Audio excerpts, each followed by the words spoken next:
one of the struggles that I was dealing with, and even now still deal with, is the time it takes me to do something, Mm, right? So, like getting in a vehicle, like you as an able-bodied person, you don't think anything of it. It's like, oh, it takes me less than 30 seconds to get in the car.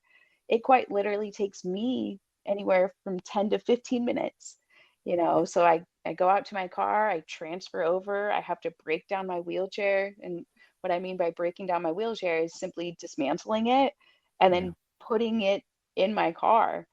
And where my level of injury is I actually don't have the use of half of my diaphragm, right? So I don't really have any ab muscles, um, and therefore no core function or balance.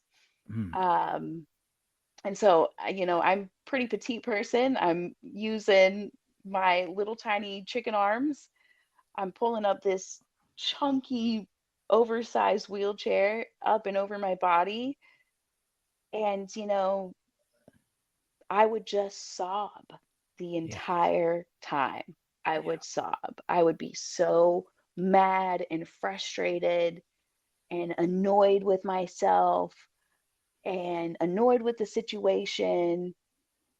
And then over time, you I noticed kind of a shift in my perspective, and you'll find this a lot too if you talk to other members of the disabled community, is they can't really put like a pin on when their perspective starts to shift. It's like a slow erosion. Uh, One day it's like I'm on the verge of tears because I'm frustrated that I'm not moving fast enough. And I just ask myself, where are you going? Like, what's the hurry? Hmm. Like, who is really mad at myself right now? Me? Or is Yeah. it like these ideas that society has kind of implemented onto me and Mm, I'm not meeting that expectation? yeah. And therefore, I'm like punishing myself. Oh.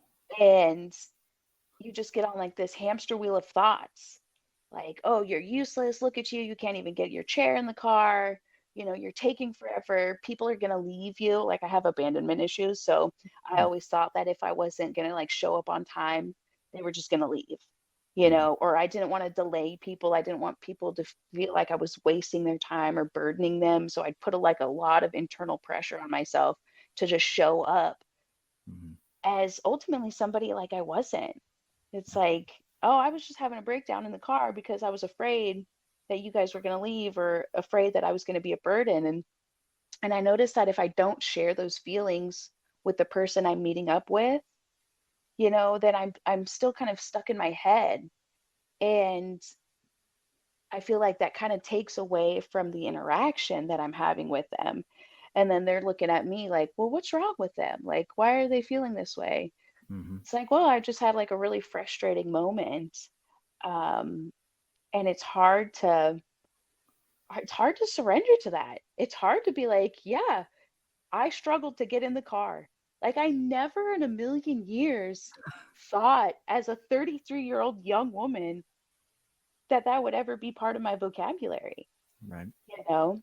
Right. And the flip side to that is, what's the rush? It's like racing to a red light.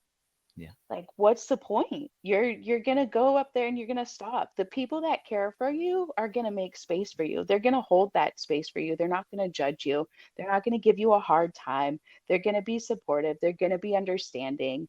Like, and if they're not, then maybe those people aren't for you.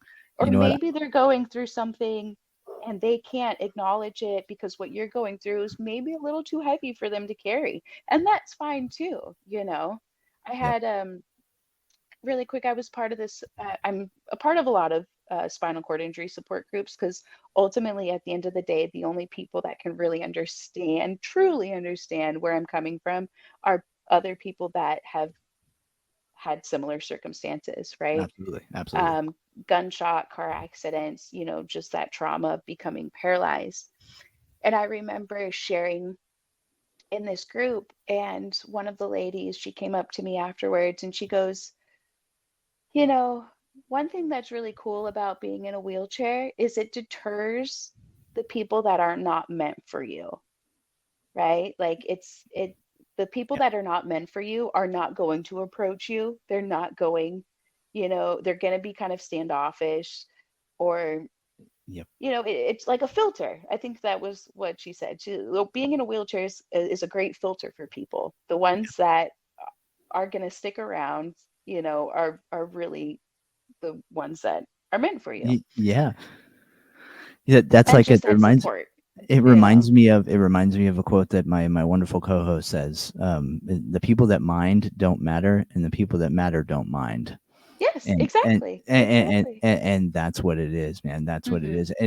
And I love what that person said, right? It is a great filter. You filter out the bullshit. Who are the real ones Mhm. and who are not, right? Yeah. Like and I don't know if it's a societal thing that, oh, hey, we see each wheelchair, like we there is a natural trepidation to like feel bad, right? Like Yeah. you know what I mean? Like just from my perspective, right? Like I Yeah. I didn't try to come up and play like a whole bunch of, small violins for you when I saw you the first time since you've been Yeah, in the which I chair. appreciate very well You know because what I I mean? I Like I just have I have a really good story I'll share afterwards that is just yeah. like, but Yeah, yeah, it's yeah, like I appreciate that because yeah, it's because like I don't want to be treated that way with my alcoholism, right? exactly. Yeah, yeah. Like, oh, hey, buddy, like I'm sorry you can't have this beverage because you'll Right. burn your whole life down. Be like, dude, I don't want your fucking pity party. Yeah.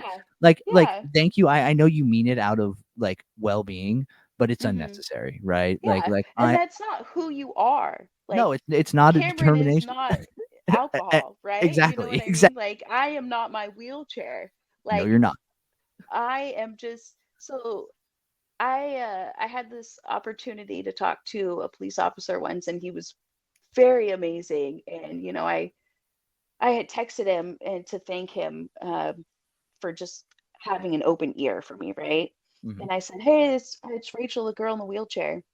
And he texts me back and goes, "Don't ever refer to yourself as the girl in the wheelchair." Yep. And I was just like, "Damn, like you're right."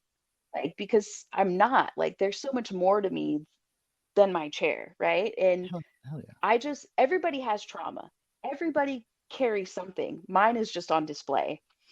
Um, Mm, and that sometimes, because it's on display, people are more curious, yeah.